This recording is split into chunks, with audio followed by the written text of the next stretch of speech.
just remember coming up here, and it was pitch black because the power's out, and the whole sky over there was just lit up orange. That's Sierra Madre. Yeah. And Eden Canyon. Well, yeah, exactly. I'm Maya Guice. It's a Panakin production, and this is Whitewater. So there's one. Yeah. And it's hard for me to remember what was there. I cannot remember the house, which is amazing. I can't remember any of these. That's my mom. This is a recording I took in May of this year. She's behind the wheel, taking me and our friend Kacy Keys on a tour through Altadena. I grew up in Altadena and my parents still live there, but it was Kacy and my first time really seeing the devastation, 5 months after the LA fires. I had visited my parents only once before this and didn't have the stomach to drive around, but now I felt ready. I'm taking photos, so that's my camera you hear snapping away in the background. You'd think I had no idea someone was recording a podcast. Now this is a church, gas station gone, and here is Maya's school. My preschool. Oh, St. Mark's. Oh, wow. That's so sad. You hadn't seen St. Mark's? I haven't driven up here. Okay, that's the chapel. Oh, my God. Well, how crazy the chapels. That structure is totally fine. The whole school is gone. Yeah. And then there was a church over here, totally gone. Wow. Yeah. That was the chapel, Maya. And then wait till you see where the office was. I don't know if you remember, but Wow. When I picked this school out for the kids, I just knew in my heart this was for them because it was so racially mixed. Yeah. Everything. Very nurturing. Yeah. Wonderful. This was the school area. Jeez, that's sad.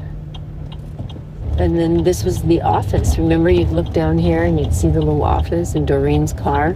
Sometimes you'll see homeowners sitting, like on our street today, watching their houses being torn down. Yeah.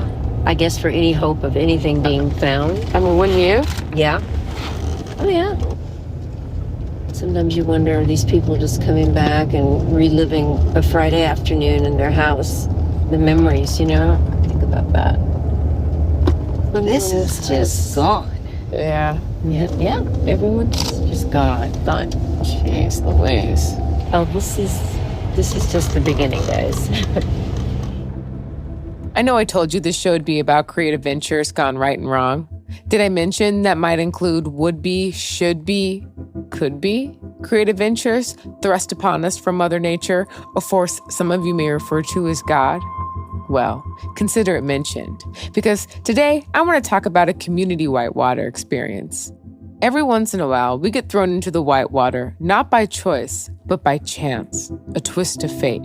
And earlier this year, Tuesday, January 7th, 2025 to be exact, wildfires started raging across Los Angeles, throwing literally everyone in LA into the whitewater. Some of us only for a moment, but many people are still desperate to catch a wave. My family has lived in Altadena since 2002. That's 23 years, right at the foothills. I'd seen fire in the hills. We'd been evacuated before, but somehow we'd always felt safe. In the days leading up to the 7th, a quote-unquote catastrophic wind event had been forecast. Something that at the time, I could not wrap my head around. Like, what is a catastrophic wind event? 80-mile-per-hour winds? I had no frame of reference. The possibility of fire had been mentioned, but firestorm? No way. I spent the day working from home. The wind stayed pretty light, but sometime later in the afternoon, I started catching up on the news. By this time, photos and videos of cars being bulldozed on Sunset Boulevard in the Palisades was going viral. Things had escalated such that people fleeing their homes were now deserting their cars to clear the way for emergency crews. It was an alarming introduction to what became an apocalyptic week, the implications of which we're going to talk about today. We'll get into the events of the week from my perspective, certainly not in exhaustive detail. But months after the tragedy of the LA fires, I realized, as I sat and wondered what comes next, that this experience, like any whitewater experience, has lessons that are useful to all of us. So consider this another deep dive into what can happen when unforeseen circumstances are met with courage, creative ideas, and some urgency. After the tour, I sat down with Kacy and we spoke in more detail about how the fires have impacted what was already a housing shortage, a housing crisis in LA. You see, in addition to being my mentor, Kacy is, and I quote, one of Los Angeles' most influential women in real estate. I've known Kacy since I was 13. I met her when she was running a nonprofit dance collaborative, producing workshops and performances in underutilized spaces throughout LA. I didn't know it at the time, but that was just something she did for fun. Kacy is a real estate developer. Over the course of her career, she's managed and overseen the development of more than $1 billion in real estate assets across residential, retail, office, and mixed-use property types. Prior to starting her own company, Praxis Development Group, she was Senior Vice President for Seritage Growth Properties, overseeing projects like the adaptive reuse of the landmark 100,000 square foot Sears building in downtown Santa Monica. The department store building was converted into creative office space, retail, and now it's the temporary campus for students at Palisades Charter High School, or Pali High, as they renovate the school post-fire. Kacy caught the real estate bug while practicing law, working for the mayor's Office of Economic Development, where she helped draft the landmark adaptive reuse ordinance of 1999 that made it easier to renovate historic buildings and boosted downtown LA's economic revival. Representing the city, she worked on projects like Staples Center, Cathedral of Our Lady of the Angels, and Walt Disney Concert Hall. And she's still going. We just finished a community center for West Angeles Church. We're building a 50-unit apartment building with a local legacy Black family on Crenshaw, and we're working with another family in Lincoln Heights, as well as one in Compton, to build housing around the city. That's what I do. I've been in this game for a long time. Kacy is badass, and her family history in LA goes back over 100 years. So, quick disclaimer before we get into the episode. What you are about to hear is a few ladies chatting it up. No one claims to be an expert, a journalist, a reporter, or a researcher covering anything that's going on. The only thing we speak to here is our personal experiences and the little we know as of June 2025, almost 6 months after the fires. Here's a little window into my experience, making sense of the nonsense. So it's not the first time that I've seen a residential neighborhood burned down. But what was shocking to me is that in my mind, it was going to all be in the hillside. We expect fire in the hillside, and that's kind of part of the risk of living in the hills. Mm-hmm. I did not expect the level of decimation in the flats. Mm-hmm. And that was really impactful. It's weird. Not only is it weird, it was so significant. Yeah. Almost more significant than the hillside. So this is Lake, and this is where you hear a lot of people that lived on Lake say, I never would have thought that the fire would come down. Come this far, yeah. You had whole blocks just gone, right? You had whole neighborhoods just gone. The fact that it went so far into the flats was super impactful. I think for many people who'd lived in Altadena for years, it was hard to imagine that things wouldn't happen the same way they'd happened every other time there'd been the threat of a fire for the last 100 years. If you live in the hills, at the foothills like my parents do, you might anticipate needing to evacuate. You probably have a plan, the right insurance. You've at least considered what you might grab, so when the wind starts to blow, you're ready. Sure, the fire might get close, but the firefighters and police would come well in advance, warning residents to evacuate over their loudspeakers. That kind of thing happened in the hills, rarely in the flats, and certainly not in these circumstances. I was on the phone with my mom when they lost power. It was around 6 o'clock in the evening, and in retrospect, it was about the same time the alleged SoCal Edison power line exploded. They had a plan, but if you're sitting in the dark, listening to the radio, assuming that tonight is about to go like every night before, it is impossible to imagine that the fire being reported is a literal firestorm raging just a couple miles away. In this circumstance, it was impossible for my parents to imagine what that meant in terms of the magnitude of the threat and the absolute futility of the fire department to stop it. Because remember, this was not the only fire raging, and we were in the middle of a catastrophic wind event.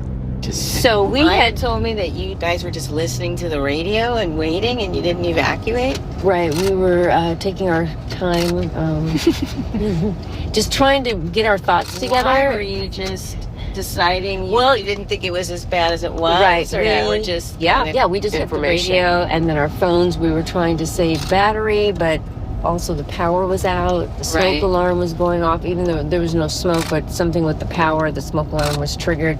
So it was noisy, the wind, no TV, and we were just like, okay, we got everything ready. We will, and then how many burned here? 1, 2, 3, 4. Wow. Yeah. But these guys are going to come back. A lot of them, they want to rebuild. It's easy to get off track with this view. Editing the conversation, I can't tell you how many times an interesting conversation gave way to whoa. By the time I got word of the Eaton Canyon fire, I was coming down with the flu. It was around 8 o'clock. I couldn't reach my parents. There was absolutely no cell service in Altadena at this point.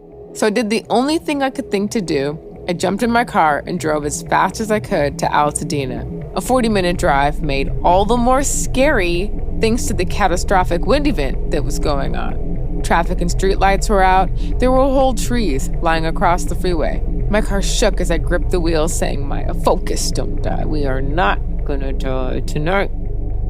Coming into Altadena, I could see the fire tracing down the hill. In the dark, with all the power out in the hills, it must have been an optical illusion, but I could have sworn the fire had already come all the way down, right into the middle of town. My parents have a lot of animals, which can complicate any evacuation plan. So I thought by the time I got there, they might have left already. Would they be packing the car, frantic, running through the house? No.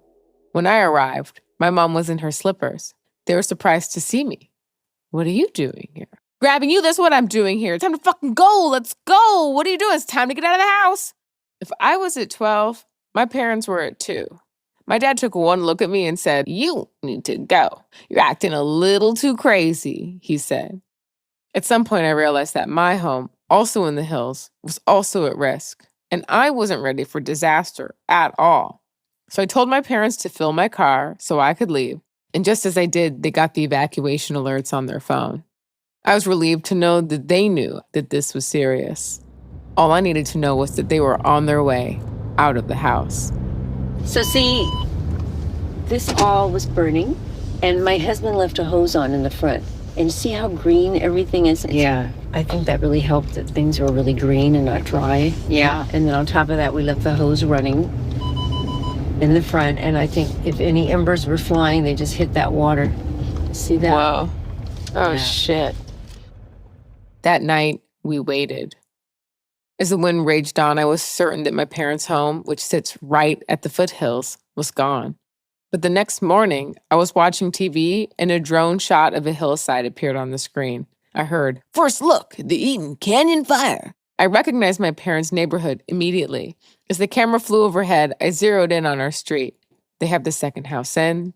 Oh my God, the house was there. There were houses on fire to the left, houses on fire to the right, but you could see their house and you could see fire crews on the street. Sweet relief. Disbelief. Our family home had survived. These were our new neighbors. They had just redone everything in that house, and they were so lucky that they too, didn't have any smoke damage, nothing. A lot of people's homes were fine like ours, but then their whole backyard was totally destroyed. Furniture, everything. I think it's safe to say that although the entire community experienced the fire, everyone suffered a slightly different fate. Some people lost everything. Some people, like my parents, survived with their backyards torn up. The fire came right up to my parents' property, burning the hedges that lined the backyard, but no further. How lucky are we? Some people have the means to rebuild. Others have no choice but to walk away. The city of Altadena will simply never be the same. I'm obviously have an affinity for historic homes and historic neighborhoods, and you can see that this was that type of a place, a lot of what burned. So there's the emotion of the loss of that history, and inevitably what I think will be the loss of that community, and there will be something new in its place. Because unless something drastic happens, the time that it's going to take to rebuild, people need a place to live in the meantime. And then they're going to get settled and their lives are going to change. And it's just going to be a really long road.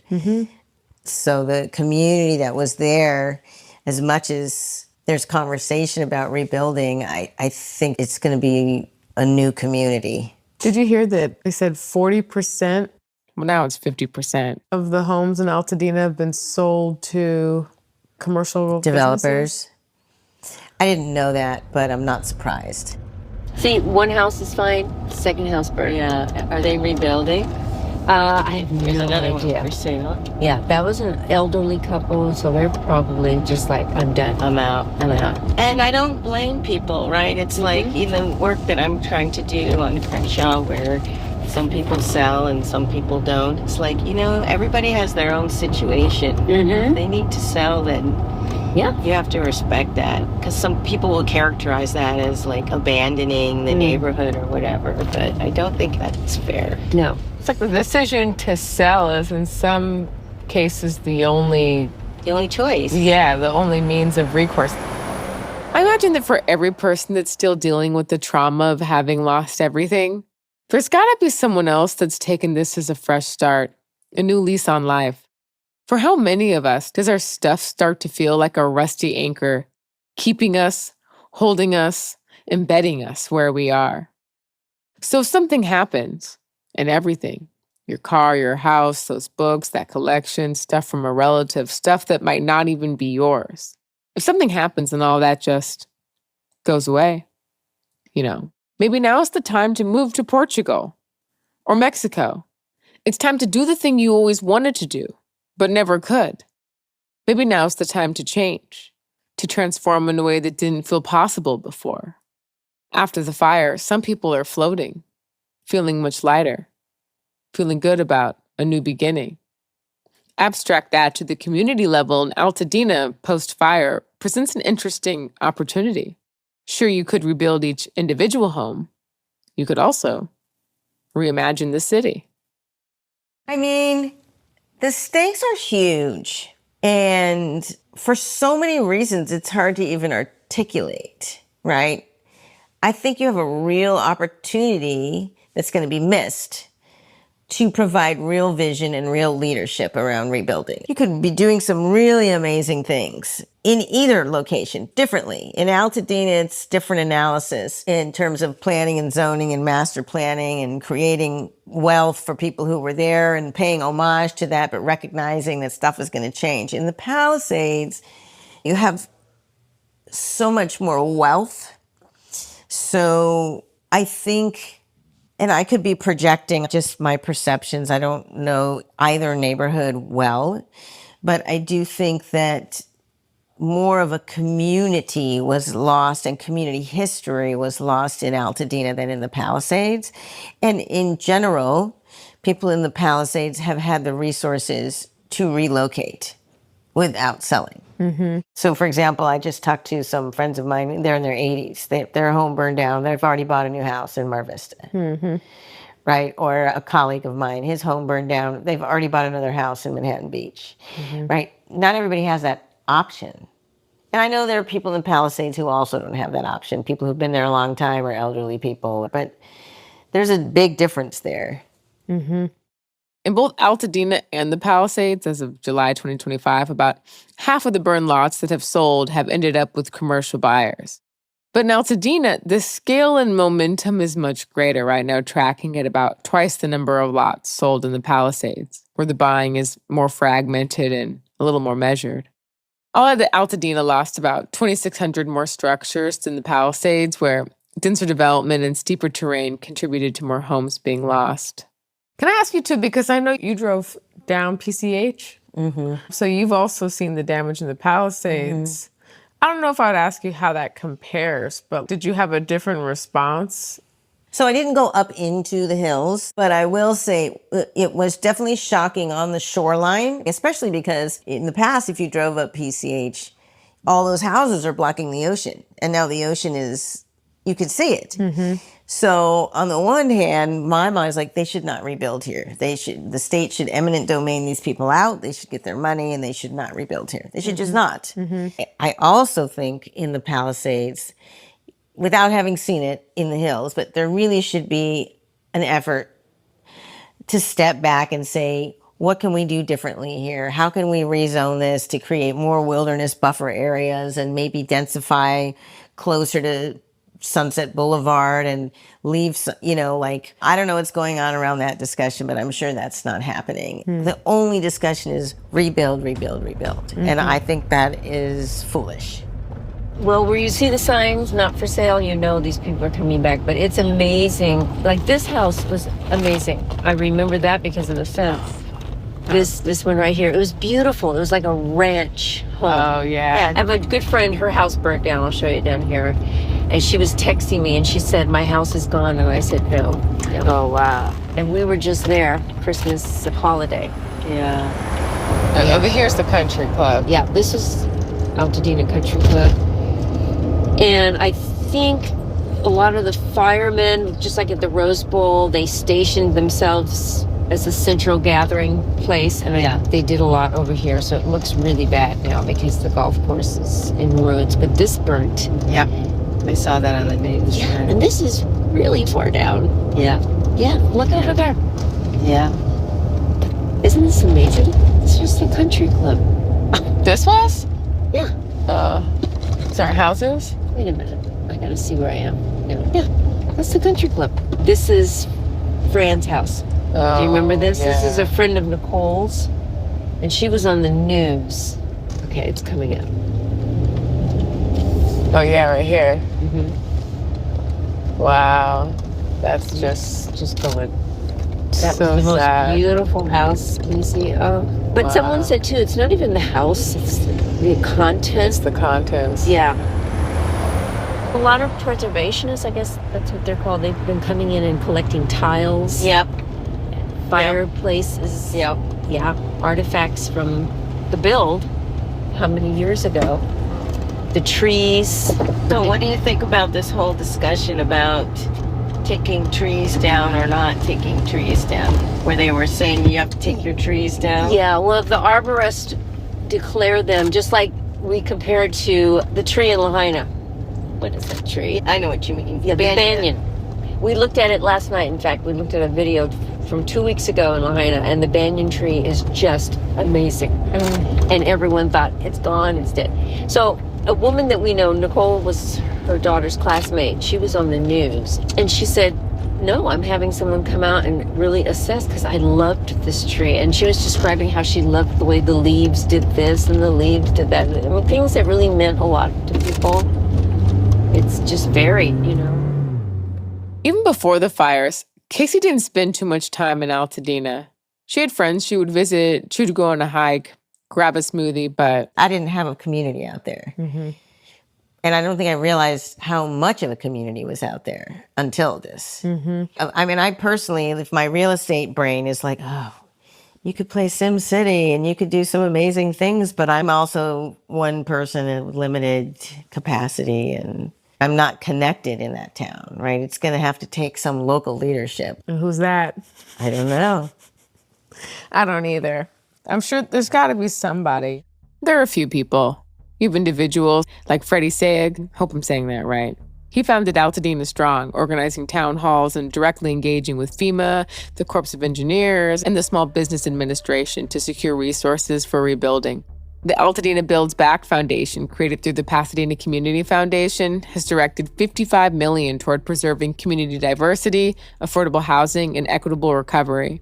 You also have Rick Caruso's Steadfast LA Foundation. LA County Supervisor Catherine Berger has formed the Altadena Recovery Commission. My Tribe Rise community organization is also actively involved in their recovery. You also have the Altadena Rebuild Coalition, which is a group of Black architects and industry experts that provide support and guidance to residents who are rebuilding their homes and communities. People are organizing, and that's good news. I hope they're getting along because in situations like these, a little leadership, a little vision, a little, dare I say, consensus can go a long way. I mean, in all honesty, I keep looking at it, right? I keep saying, okay, there's state laws that allow you to build multiple homes on a single family lot, or you could say what would make sense to rebuild here, given the prices that people are asking for that would make any sort of economic sense. There's this guy running this thing up in the Bay Area called Freedom West that I mentioned to you and your mom. Freedom West is a historic housing co-op in San Francisco's Fillmore district, born in the 1970s as a way of pushing back against displacement during urban renewal. It offered residents a rare chance at community ownership, a way to stay rooted and self-govern in a city that was rapidly changing. Now Freedom West 2.0 has been proposed, which would revitalize the original Freedom West housing cooperative, rebuilding the aging property into a modern, mixed-income, mixed-use community while preserving resident ownership. Is there a way to create a cooperative that you could then raise the money to rebuild, but you have to be able to have enough land mass. So let's say one of those large blocks where, I'm making up a number, but let's say 40, 50 homes burned down and it's just gone, right? So instead of replacing it with the same lots, you would have to assemble and get all the property owners to agree, we're going to form this cooperative and allow a trusted partner like Praxis, like this guy up in the Bay Area, other more community-oriented builders to create a different model where they would have ownership in it, but it wouldn't look the same. Like those are the kinds of creative things that I think could happen, but I haven't heard anybody talking about it like that. Not that I'm not plugged into it, but this is just my just enough to be dangerous knowledge. Most of it is about fire recovery, rebuilding your home, access to resources, FEMA, insurance. Like it's not about let's re-envision this whole thing. Like this whole neighborhood is gone. Instead of selling off single family lots or just rebuilding single family homes or using state law to build townhomes on single family lots, let's re-envision this whole thing. So say, okay, for instance, if you were interested in doing this, you had an idea, who from Altadena would bring you in? Would it just be like you'd show up in a meeting, present an idea, and people have to vote, and then... I think there's a couple of ways you could do something like that. You really need some government leadership, which is lacking. I went to this thing a couple weeks ago, this LA headquarters thing, and talk about a white space. We were shocked at the room. Kacy, I'll just mention here, is white. I'll also mention that before the fires, Altadena was a very diverse community with a mix of Black, Latino, white, and Asian residents. It had long been a haven for Black middle-class families, with an 81% Black homeownership rate, nearly double the national average. Also add, for whatever it's worth, that Altadena was also home to many artists.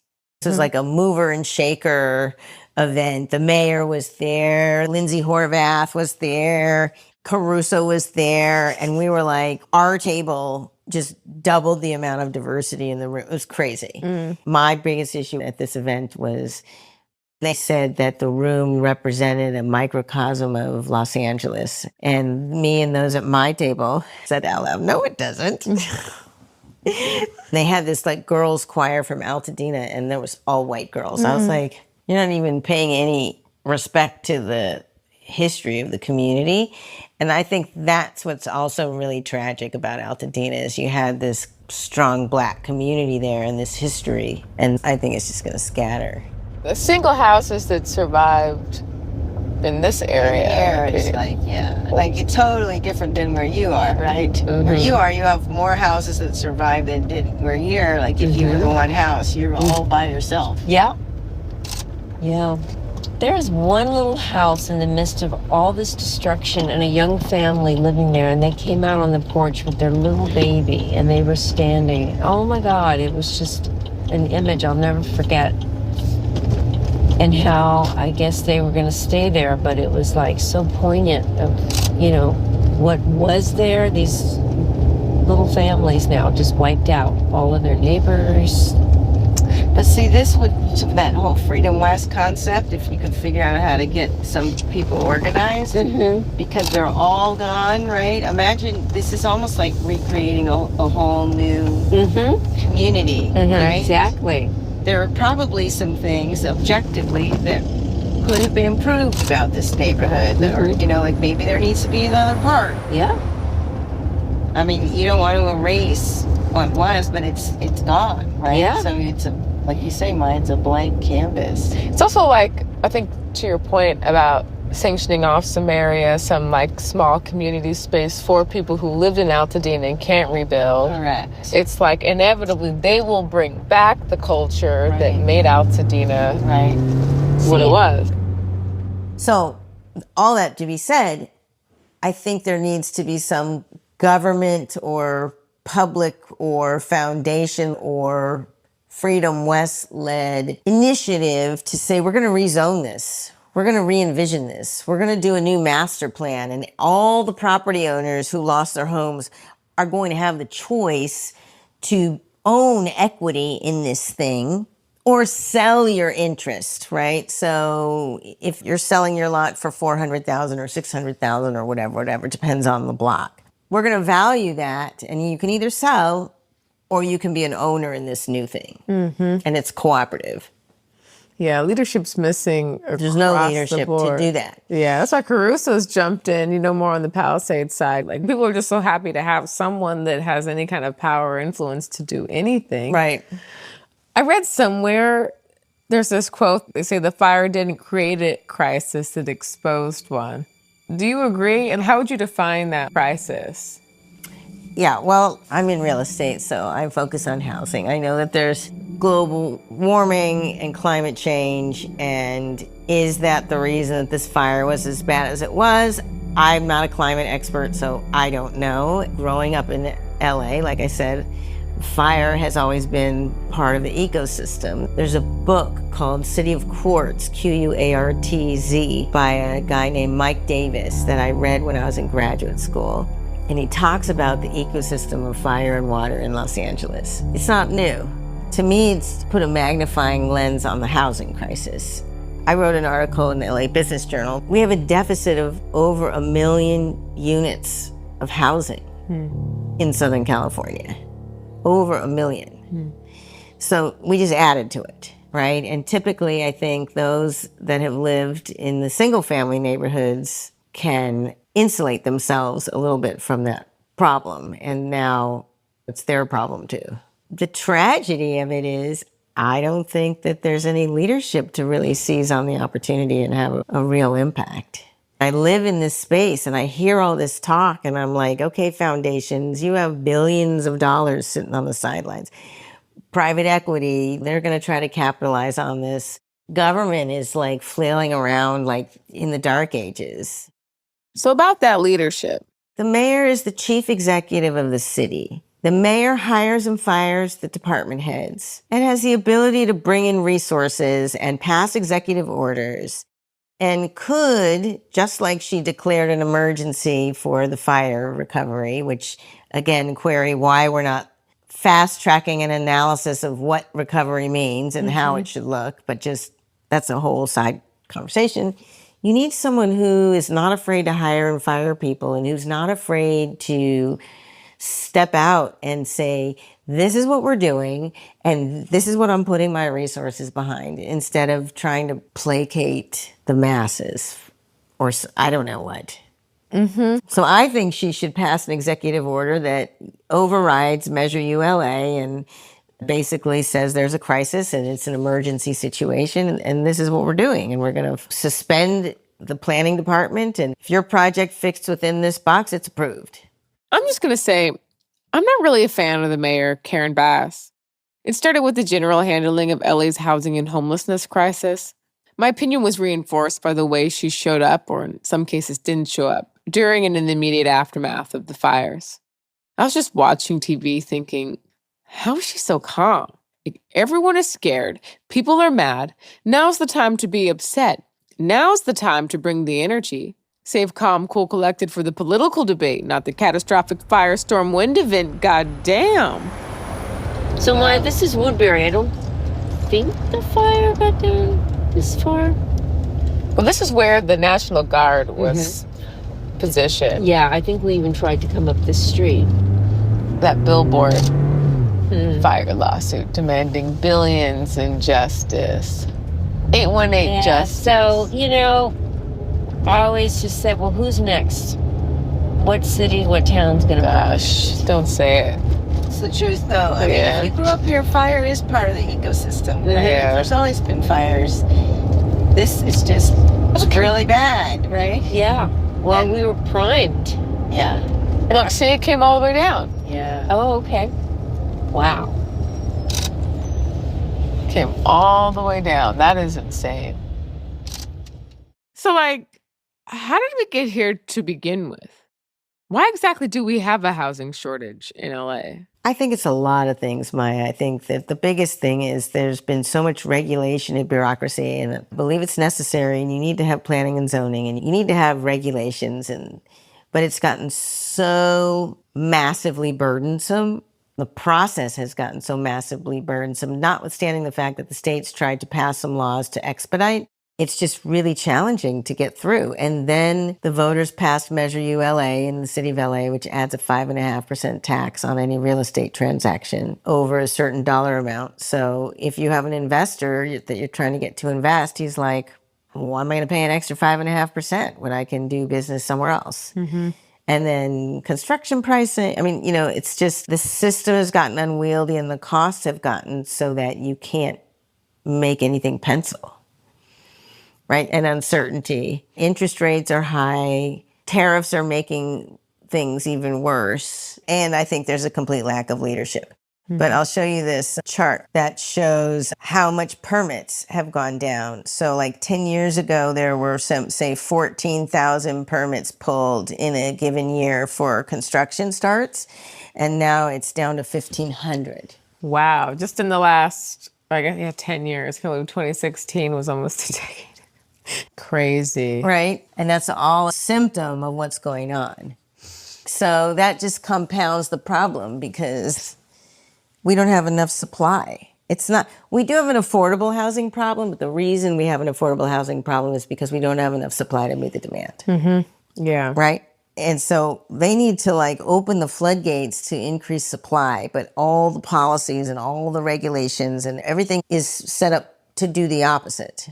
To constrain supply. Is that because, not to sound naive, but is that because there are people looking to cash in at every step of the way here? I mean, if we need supply, why slow that down other than because there are certain people inserting themselves?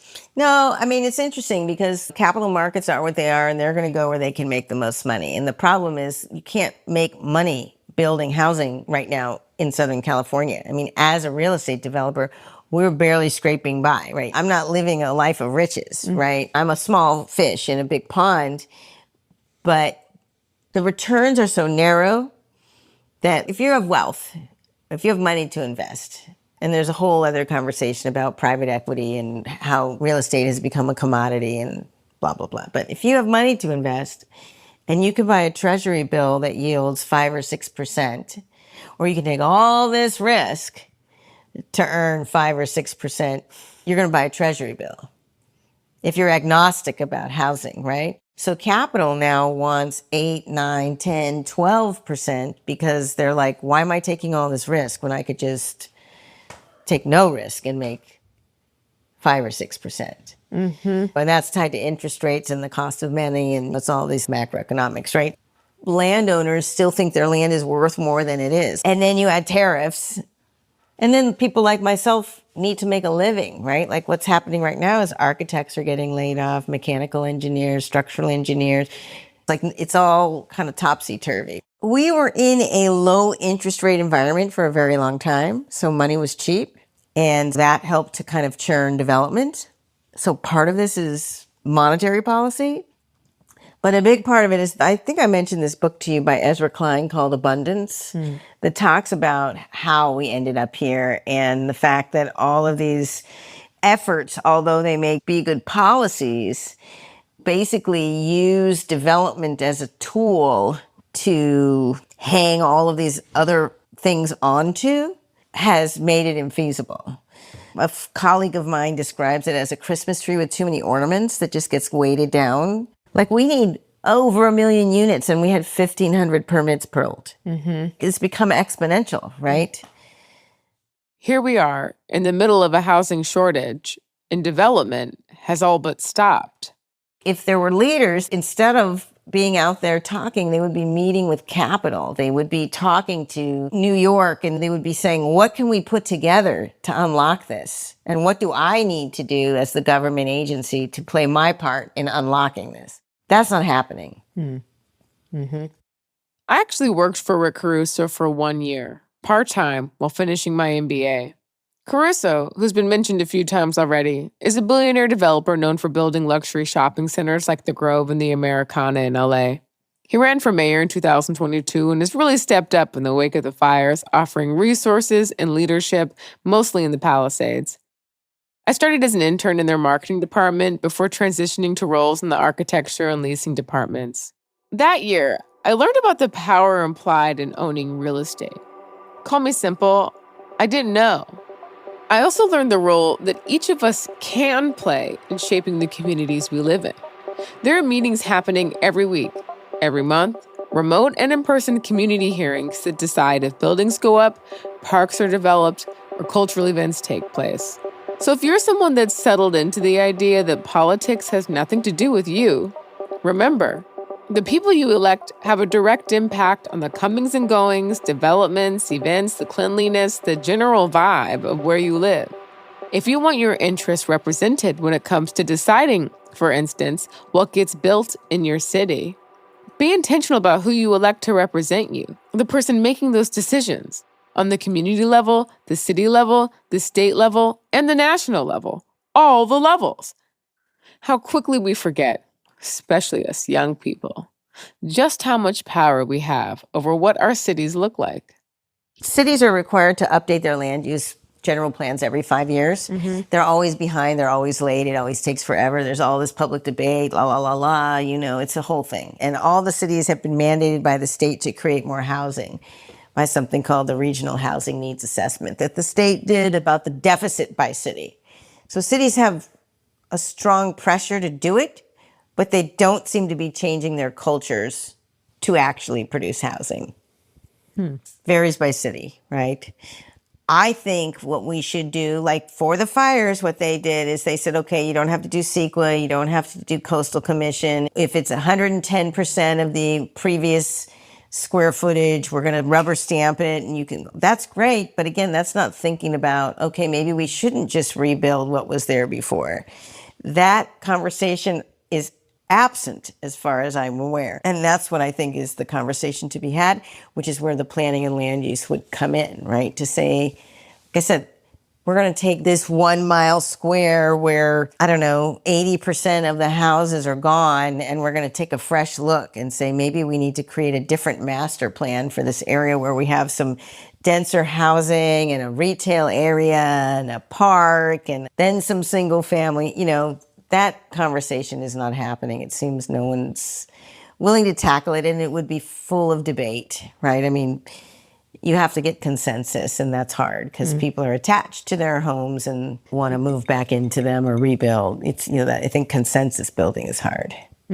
Yeah, especially during a crisis where everyone's reacting. Everyone's emotional. Everyone feels so differently. There's the inciting incident that week. We're all on the same page.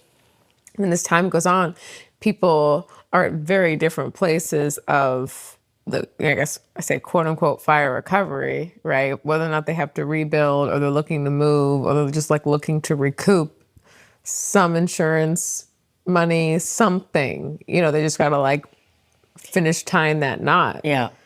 Well, I think I told you that night I was trying to convince my parents to leave. My mom was like, oh, Patty's still in her house and she lives on Lake. And they lost their house. And so my mom said she had heard someone in their club had talked to her and just reported that Patty is not doing well. People are not okay. Yeah, and it's my friend's wife, who I'm also friends with. Her sister's house burned down, and she was saying she is not okay. She's a mess. They're a wreck. They don't know what to do. And think about it. You lost all your belongings. You lost your home. For a lot of people, that's all their equity. It's tied up in their home, all their savings. And rebuilding a house is not easy. It's hard, and it takes time. Yeah, it's like the slow memory of all the things you lost to begin with. Exactly, yeah. So how do you feel, Karen? What emotions as your home survived and now you're living in your neighborhood that is changing? And to your point, Maya, you're going to be living in a construction zone for a long time. It's a funny thing because in one breath you feel progress. We're moving forward. Happy to see that. And then we've kind of gotten used to it. I'm hopeful that, I hate to say things like this, but Berlin came back. It's just going to be years and years, and it's going to be what it is.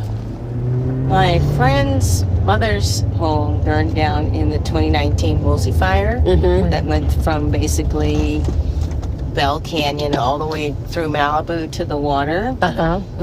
And it took him 6 years to rebuild. He wanted to rebuild it for his mom, and she wanted to rebuild it. Now she just passed away. So, it does get rebuilt, right? I was up in Berkeley when the Oakland fire happened. That all got rebuilt. Wow. I just wonder, In the meantime. well, in the meantime, but also this whole insurance thing is real. Isn't it? If this is your only asset and you can't get insurance, it's not really a good idea, right? People are going to just have to walk. Yeah. Can you speak a little bit to the complications created by insurance companies? Yeah. Insurance companies are in the business of not paying. That's how they're in business, right? They do whatever actuarial tables and decide on the risk. And so even before the fires, insurance companies have stopped insuring, even before these recent fires. So it's not that they've just stopped insuring in these hillside fire areas, which the fire maps just got expanded, but they've also just stopped insuring at all. And for my project that I'm building, we had a hard time finding insurance because there's afraid that maybe during construction, some homeless people will sleep in it and catch it on fire. The cost of insurance has gone way, way, way, way up. So it's cost prohibitive, which is another cost to building. And then I don't know a lot about the state system because I don't have to deal with it. But I imagine your parents do because they can't get any other insurance. What about the insurance situation? Because you can't get regular insurance up here, right? California Fair Plan. And the limit is $2 million? I don't know. Everybody's case is different. So I don't know a lot about it, but a lot of insurers are just like, well, the likelihood of a fire is too high. Yeah, you see these houses and you're like, that's a beautiful home, but ain't nobody insuring that house. Well, yeah, and I love the hills. I grew up in the hills, and we looked at a house in Sierra Madre a couple of years ago, and I love it. But if you can't get insurance, what are you supposed to do? Look at all of this. It's just, geez. Places you would never think. Yeah. Because it's so Far from the hill. Yeah. Well, it's interesting because a friend lives in the flats in Studio City, and she was like, I think we might have to evacuate. I was like, no, you're not. You're way too far from the hills. You're in the flats. But look at this. Look, Maya, this whole... But what street is this? This is Fair Fair Oaks? Yeah, that's what I wanted to show you. Fair Oaks and all that's gone. All of that. Jeez. It's just like... flattened. Yeah. It's like all of a sudden... I can't imagine that night when this was all burning. I can't either. And a lot of people went way down on lake and just parked and just watched. Talked to another friend of mine when it was in Hollywood, Maya. It was near Runyon Canyon, right? I think where it caught on fire. Yeah. They live in a condo building there, and they did not evacuate. I was like, why didn't you evacuate? She says, because we were looking out our window and the traffic was so terrible and we wouldn't even be able to move anywhere. I said, well, then you should have walked out. Yeah.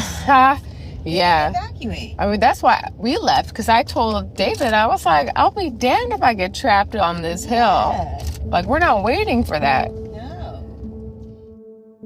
Yeah, so Tuesday night I was dealing with my parents.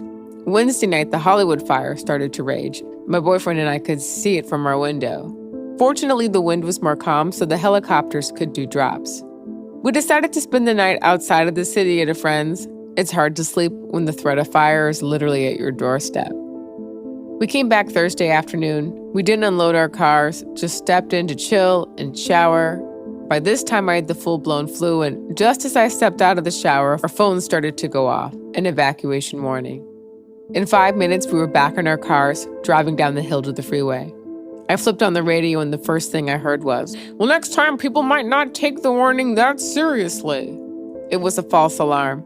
We turned the cars around and went back home, but by this time, my nerves were over. I had evacuated what felt like 3 times. I was done, completely zapped, zonked. I didn't realize until the week was over and the fires finally started to subside that entire week, the anxiety I was feeling was terror. I was terrified. At some point, when there were like 4 or 5 different fires raging around the city at the same time, it really did feel like terrorism. The destruction, the looting, the displacement. We were getting reports of arson. Speaking of which, I'm making this about 8 months after the fires. You'd think we have some answers. I'm so curious about the investigations into both fires. Are there any myths or assumptions, things that people get wrong when they talk about affordable housing? Oh, they get so much wrong. I have pretty strong opinions about affordable housing. There's a big focus on it. It's definitely needed. There's been a lot of creation of housing. There's been a lot of money allocated to it with typical mediocre levels of success because of bureaucracy and corruption and mismanagement and all. But typical traditional affordable housing uses low-income housing tax credits, which requires prevailing wage, which increases the cost. So it's costing like $800,000 a door to build an affordable housing unit, which doesn't make sense. But like I said, we just need to build all housing, right? We have 10 million people here. We need to build more housing. Most of the city's land is zoned single family, which is great for those of us who live in single family neighborhoods, but there's just not enough housing. And I think has been a misperception. And then there's also a perception that affordable housing brings down neighborhoods. I think that's true if that's all you build in neighborhoods. So for example, on Crenshaw, most of the projects are affordable housing or seniors housing. So I think you have to have a mix to create a healthy community. You can have great affordable housing buildings that are lovely and with lovely people, and it depends how they're operated and managed and all that, right? Yeah. Okay. Are you going south? Yeah. This is all really cool stores, smoke shop, coffee shop. Oh, that's right. The left side seemed to do okay. I'm sure it had smoke, but now this street was really famous for its hardware store. And this guy was on the news immediately about how he was going to set up a pop-up on the street. He hasn't done. Man. But this is Altadena hardware. Wow. And everybody came here. It was so mom and pop. Yeah, I love that. Yeah. And then they had a new coffee shop, cleaners. Yeah. And God, I can't remember any of this. These were like beautiful little shops over here. So this is the real, established area of Altadena. It's So they're living in their camper. Wow, yeah. Yeah. Jeez. I ran into a woman at a cactus center. She said her husband was living in a garden shed, all of his exotic cactus that survived the fires. I mean, that's how attached people. Look at that. Look at the trees. Yeah. Can you imagine? Jeez. Yeah. But it's a bit interesting how, there's been rain the last few months. Yeah. And so the rest is one thing, but you feel like you're looking at green. Yeah. But it's just the weeds. But yeah, anything green. Yeah. Even, the hillsides coming back, the trees. Yeah, it looks a lot cleaner and greener.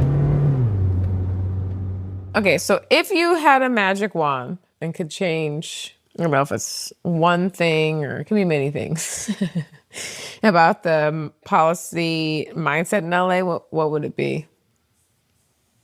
I wish that people were willing to be creative thinkers and stick their necks out for what is the right thing to do.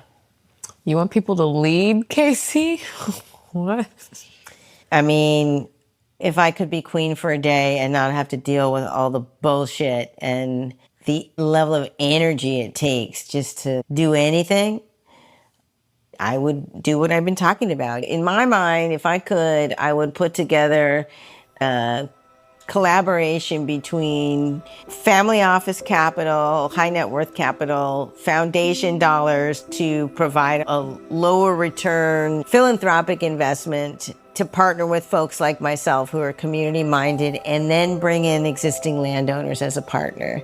So you create that partnership between those four pillars, and I think you could create a lot of really great housing and other projects. And like I said, just leave the government out of it. You would say, okay, what makes sense here? What should be rebuilt here? We may have to buy some people out, and you should go quarter mile square by quarter mile square and take a look at all of it. If there are certain areas where, like I said, 90% of the structures are gone, it's horrible and it's awful and it's painful, and it's an opportunity to rethink, what are we going to do?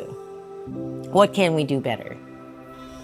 Those homes were built 100 years ago, like this one. And if my house burned down, I love my house, I'd be really sad. But then what if this whole neighborhood burned down in the middle of LA? What would you do differently? You probably shouldn't rebuild exactly what's here, right? You probably should say, okay, that was built 100 years ago. What about today's reality, right? That's not happening. It's just tough. It's a weird year. And I just feel like for a lot of people, it's too much, right? You sort of move to survival. You're not worried about, I'm going to put up a fight. You know, like people just don't have the energy. After you've lost everything, everyone you know and love has lost everything. You're just not trying to get Tired. up there and compete with Rick Caruso. Right. Who didn't lose everything. Right. You know, and it's exhausting. Yeah. People just want to move on. That's how I think my mom feels to a certain degree. So imagine driving through here a couple months back when all of this was still here. Minutes. Look at this.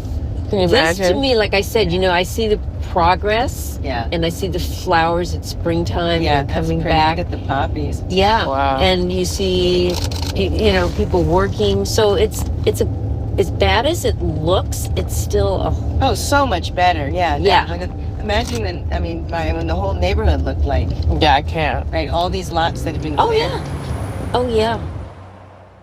One of the things that struck me the most watching the LA fire coverage was an older Altadena resident saying, Altadena is not just beautiful on the outside, it's beautiful on the inside too. Over the past 23 years, I've watched as my parents' neighbors have slowly transformed their lives. All the small acts of love that have slowly transformed the neighborhood. Fresh landscaping, renovations, new schools, new businesses. Never mind all the history that was being so lovingly preserved. There's a lot of love in Altadena, and even at this moment, as the remains of people's lives are being painstakingly removed, there is still so much pride in the city. While Altadena's facade has taken a serious hit, I'm proud to report that the beauty within remains.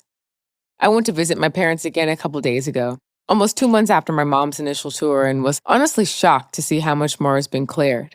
There are now only a few lots that still have rubble, and to Kacy's point, seeing just how much cleared space exists, Altadena is ripe for reinvention, a reimagining, ideally, from the inside. Coming home, I passed many small businesses still open, coffee shops, restaurants, bars, people walking, watering their lawn. I passed the library and the public middle school. Lots of construction, lots of progress. As I continue to grieve what the community has lost, I can't help but feel intense gratitude for all that has endured and for all that remains. For people who are listening that feel hopeless, helpless, or angry, what's something concrete that they can do? Well, first of all, I know I probably sounded pretty down in this interview, but I do think that every tragedy, every disruption creates opportunity.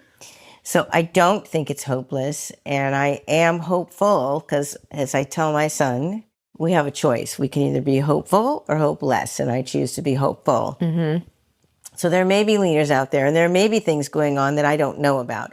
I think they're going to have to be outside of government. You can't rely on government right now. So it has to be philanthropy, or maybe there's other Carusos that are interested in Altadena, or maybe there's other community-based developers like myself. If we got a group of people together and you could raise some money so that people could be paid for their time, maybe there's some of that going on. I don't know. But I do think that people, especially young people, need to be getting involved in the conversation. It's okay to identify a problem and be angry, but it's much more empowering to try to find a solution. And I think the only way we do that is by building cooperative relationships and community. And I think that, like I said, this Freedom West project up in the Bay Area is a very hopeful example of what could be. This last question. How do you stay motivated and clear-headed, in a system that is so tangled? I exercise a lot. I take breaks when I need to. And it's a long game. When you have a bad day, or you're, like last night, I woke up at 3:30 and I couldn't fall back asleep, so it's been a long day. You just, you wake up to live another day and fight another day, and some days you have more energy than others, but what's the alternative? To me, it's like there is no alternative. What are you going to do? Right? You got to get up and go. It's much better than laying around and doing nothing.